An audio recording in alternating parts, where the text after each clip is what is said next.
On Thanksgiving, my dad said, "We invited you as a courtesy." My mom added, "Don't make yourself comfortable." I looked at my child and stood up. "Say goodbye." We left quietly. Later that evening, I made one call. Within minutes, my mom had called me 25 times in a panic.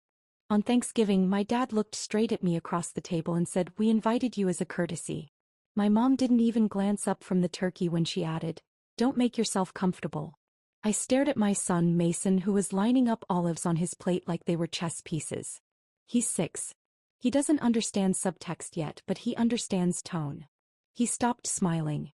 I stood up and told him say goodbye. He looked confused but obedient. He waved at my parents and said, "Bye, Grandma." "Bye, Grandpa." They didn't respond. We left quietly. I didn't slam the door. I didn't cry. I didn't argue. I just drove. It wasn't the first time they'd said something like that. Growing up, I was always the extra child. The accident. The financial burden. My mom used to remind me that they had planned to stop at 2. I was number 3. The surprise. The mistake. When I turned 18, my dad told me that college would be on me. When my sister Emily got married, they paid for everything. When my brother Jake bought his first house, they gave him the down payment. When I asked for help with daycare after Mason was born, my mom said, "You chose this life." So I helped them. 3 years ago, my dad's construction business almost collapsed. I had just sold my small marketing agency for a decent profit. I wired them $50,000 without hesitation. They said they'd pay me back when things stabilized. They never did. I never asked. Last year, when my mom needed surgery and their insurance deductible was high, I covered it. I told myself that being the unwanted child didn't mean I had to act unwanted. But Thanksgiving was different. The comment wasn't a slip. It was deliberate. They wanted me to know my place. Mason and I ended up at a diner off the highway. He ordered pancakes and asked why Grandpa was mad at us. I told him sometimes grown-ups forget how to be kind. He nodded like that made sense. While he colored on a paper placemat, I thought about the house. My parents' house. The one they were so proud of keeping after the business scare. The house was technically still in my name. They never knew. When I wired that $50,000, their credit was shot. The bank refused to refinance. I stepped in and co-signed. Then the lender required a stronger guarantee. So I took title temporarily to secure the loan and protect my money. My dad signed the paperwork without reading it closely. He trusted me because he assumed I'd never use it against him. I never planned to. Until that moment at the table. While Mason was finishing his pancakes, I stepped outside and made one call. I called Daniel, the attorney who handled the refinancing. I said, "I want to move forward." There was a pause on the line, then he said, "Are you sure?" I said yes. He told me he would file the notice immediately. Within minutes of hanging up, my phone started vibrating. Dead. Mom again. By the time I walked back inside the diner, there were 25 missed calls. And a text from my mom that just said, "What did you do?" I didn't answer. Mason was still working on his pancakes, completely unaware that his grandparents' entire sense of security had just shifted. I sat back down and watched my phone light up again. Dad calling. Then Mom. Then Dad. Finally, a voicemail notification popped up. Then another. Then another. I opened the first one. My dad didn't bother with hello. He said, "You need to call us right now." The second voicemail was my mom. She said there must be some mistake. She said a man had just shown up at the house and taped something to the front door. She said it mentioned a notice of default. I finished my coffee before I even considered responding. The thing about being the unwanted child is that you grow up learning to survive quietly. You don't yell. You don't demand. You observe. You plan. 3 months ago, their mortgage payment had started coming out late. I get copies of everything because the house is in my name. I saw the missed payment, then another. I asked my dad about it. He told me to stay out of his finances. So I did. I stayed out of it completely. When I called Daniel tonight, I didn't invent anything. The loan agreement was clear. 2 consecutive missed payments triggered a formal notice. I had been covering the shortfalls from my own account for weeks to protect my credit. I stopped last month. I wanted to see what they would do. They did nothing. My phone buzzed again. A text from Emily this time. "What is going on?" Mom is freaking out. Of course she was. Emily had always been the golden one. She never saw what happened behind closed doors because it never happened to her. I texted back, asked Dad about the mortgage. Three dots appeared instantly. What mortgage? Exactly. Mason tugged on my sleeve and asked if we could go home now. I nodded. We paid and left. The drive back felt calm, almost surreal. I wasn't angry. I was clear. Halfway home I answered a call. Mom didn't even wait for me to speak. She said, "They're saying the house is legally yours." "That can't be right." "It is right," I said. There was silence on the other end. Then she said, "We trusted you." I almost laughed at that. Trusted me. The daughter they reminded every birthday that she wasn't planned. Dad's voice came on in the background asking what I was saying. She put me on speaker without asking. Dad said, "You're not going to do something stupid over a comment at dinner." "This isn't about dinner," I said. "You've missed payments." Repeatedly. I covered them. "He told me to stay out of it. So I did. He said he'd catch up. He said business had been slow. He said I owed them patience." I said, "I don't owe you anything." That's when my mom said something I didn't expect. She said, "You wouldn't take our home. Where would we go?" For the first time in my life she sounded unsure. And that's when I realized something important. They had always believed I would endure anything. That I would keep paying. Keep showing up. Keep accepting scraps of acknowledgement because I wanted their approval. But tonight, for the first time, they were the ones asking me for something. And I hadn't decided yet whether I was going to give it to them. I didn't give them an answer that night. I told them I'd call the next day and hung up before they could keep negotiating. Mason fell asleep in the back seat on the way home. I carried him inside and tucked him in, then sat on my couch staring at my phone while it kept lighting up. More missed calls. Jake this time. He never calls me unless he needs something. I let it go to voicemail. His message was short. He said, "What are you doing, Kelsey? This is insane." That word stuck with me. Insane.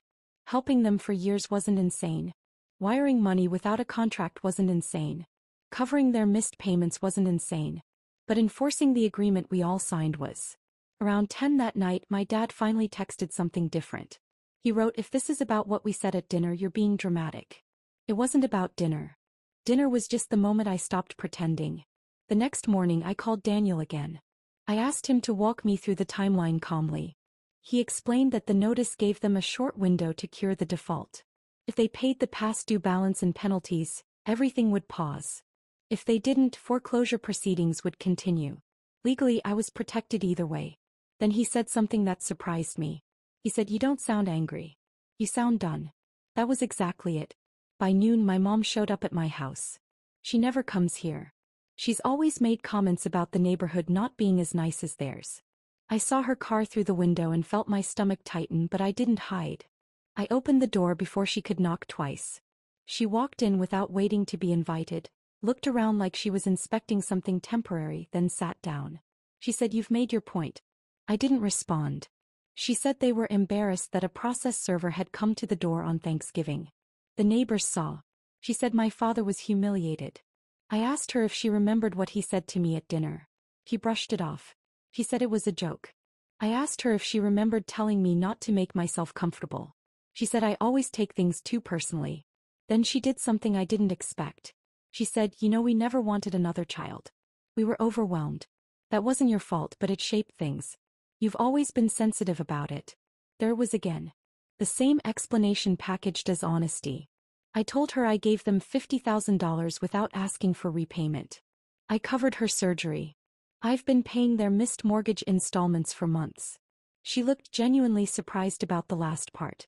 "Your father handles the finances," she said. "Of course he does."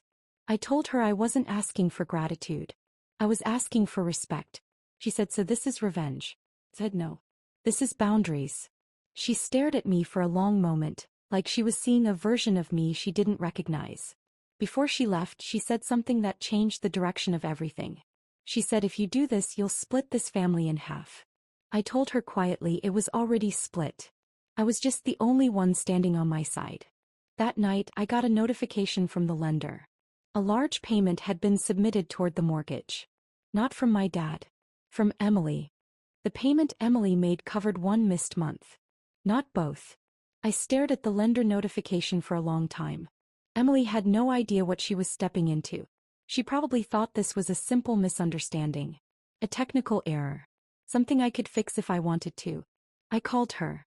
She answered on the first ring and went straight into it. She said Dad told her I was trying to take their house over a Thanksgiving argument. She said she wired money to stop the foreclosure because she couldn't believe I'd do something so extreme. I asked her if Dad mentioned the $50,000. Silence. I asked if he mentioned the surgery. Silence again. Then she said she didn't know about any of that. Of course she didn't. I told her the house has been in my name since the refinance. I told her I've been covering their late payments for months. I told her I stopped because I was done being treated like a backup plan. He sounded shaken. She said Dad told her he owned the house outright. He told her I was just a co-signer. I said ask him to show you the deed. She didn't respond to that. Later that evening my dad called. His tone was different. Controlled. Careful. He said Emily had no business involving herself. He said this was between us. I said it became everyone's business the moment he painted me as unstable. He ignored that. He said he'd get the remaining balance together within the cure period. He just needed more time. I asked him where the money would come from. He said he was working on it. That phrase used to reassure me when I was younger. It meant he had a plan. Now it sounded empty. The next day something unexpected happened. I got a call from a number I didn't recognize. It was the county recorder's office. The woman on the line said there had been an inquiry about the property title that morning. Someone had requested certified copies of all ownership transfers for the past 5 years. I didn't need to guess who. An hour later, Emily texted me a single sentence. Why does the deed say sole owner Kelsey Morgan? I didn't answer right away. I wanted her to sit with it. Then Jake called. He sounded angry. He said I blindsided everyone. He said this was humiliating. I asked him if he remembered when Dad helped him with the down payment on his house. He said that was different. I asked how. He didn't have an answer. That night my mom called again. Not panicked this time. Measured. She said your father is trying to secure a business loan to cover the arrears. She said once this is fixed we can go back to normal. Normal. That word hit harder than anything else. Normal meant I keep paying quietly. Normal meant Thanksgiving comments get brushed off.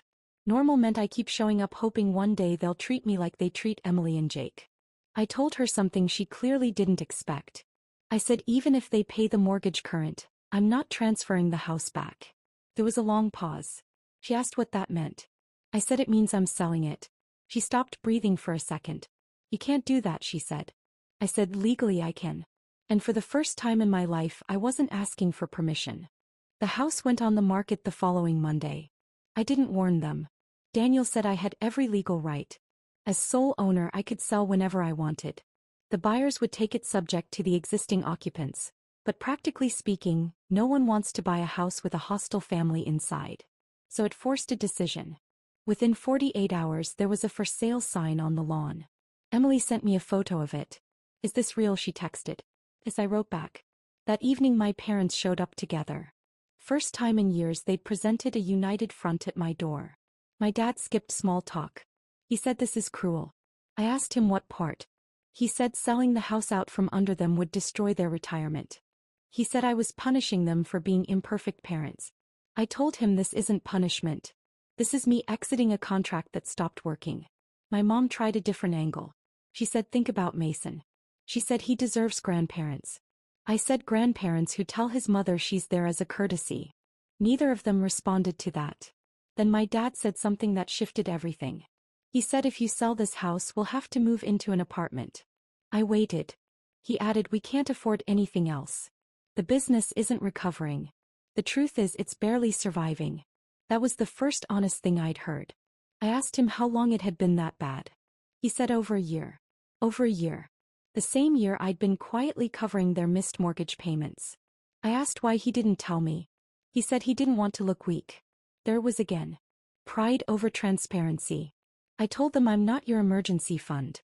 I'm not your backup plan. I'm not the child you keep at arm's length until you need something signed or wired.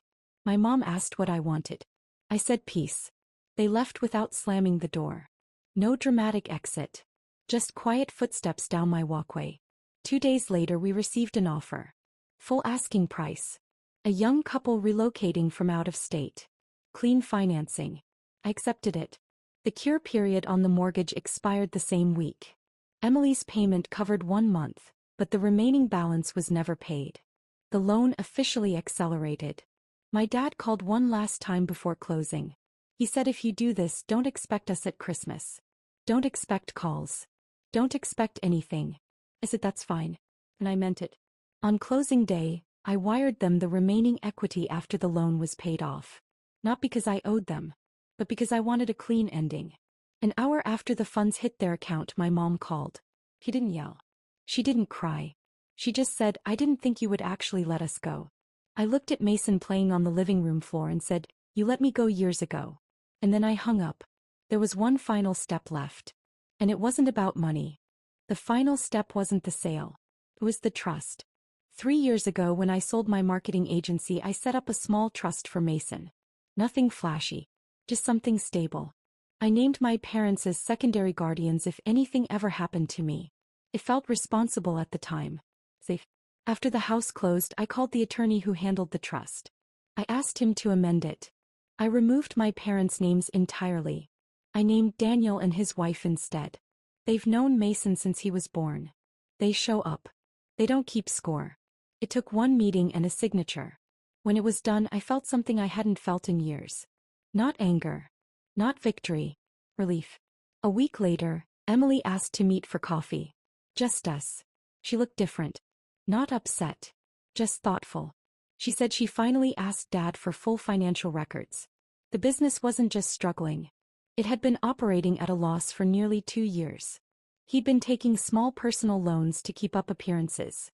She said Mom knew more than she admitted. I nodded. That tracked. Emily said something else. She said she used to think I was dramatic about how they treated me. She said she never saw it. But after Thanksgiving, after the house, after Dad blamed me for everything instead of admitting the truth, she started noticing patterns. She apologized. Not on their behalf. For herself. That mattered more than I expected. Jake hasn't called. That's fine. He prefers things uncomplicated. I complicated them. My parents moved into a 2-bedroom apartment across town. I know because a forwarding notice came through one of the old utility accounts that was still tied to my email. They haven't called since that last conversation. Christmas came and went quietly. Mason and I built a gingerbread house in our kitchen. No tension. No walking on eggshells. Just calm. A few days ago, Mason asked why we don't see Grandma and Grandpa anymore.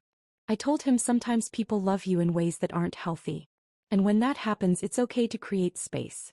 He thought about that, then asked if we could invite Mr. Daniel and his wife over for dinner instead. We did. That night, while everyone was laughing at Mason's attempt to tell a knock-knock joke that made no sense, I realized something simple. Family isn't who signs your birth certificate. It's who makes you feel wanted when you walk into a room. My parents invited me as a courtesy. I removed myself as an obligation. And for the first time in my life, I wasn't the unwanted child. I was just a mother protecting her son.